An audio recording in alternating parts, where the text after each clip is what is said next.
2003, Gratz versus Bollinger. Is the University of Michigan's affirmative action program constitutionally sound?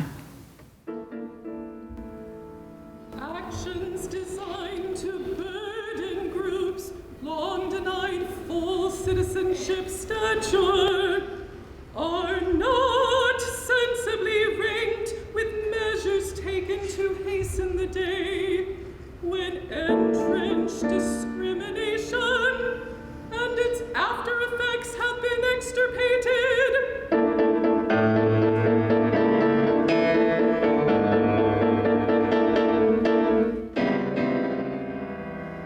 The stain of racial oppression is still visible in our society,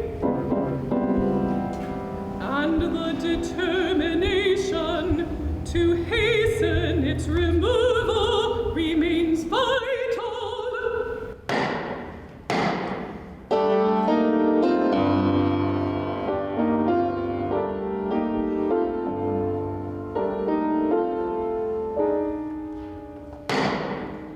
June 2007, Ledbetter versus Goodyear. Is the individual statutorily entitled to sue for reparations for pay discrimination? The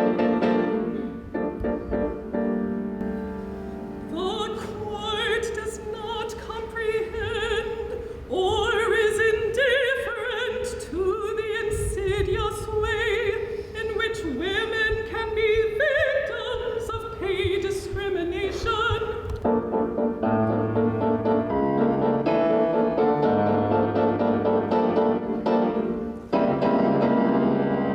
Title VII was meant to govern real-world employment practices,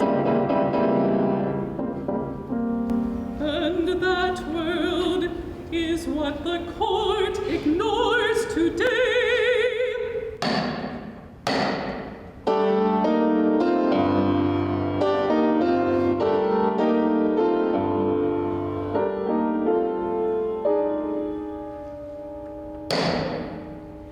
June 2013, Shelby County versus Holder, regarding the constitutionality of two provisions of the Voting Rights Act of 1965.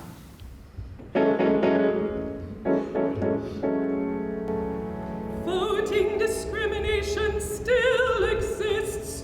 No one doubts that. Throwing out preclearance when it has worked and is continuing to work is like throwing away your umbrella in a rainstorm because you are not getting wet.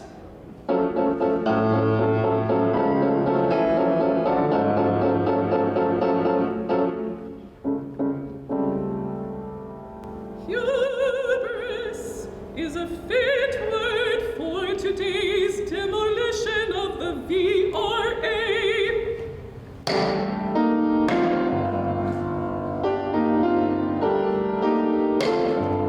June 2013, Fisher versus University of Texas. Is the university's affirmative action program constitutionally sound?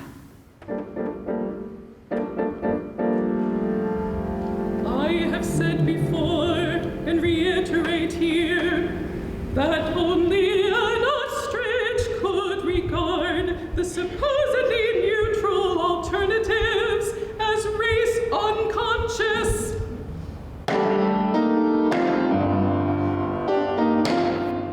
June 2014, Burwell versus Hobby Lobby Stores Incorporated.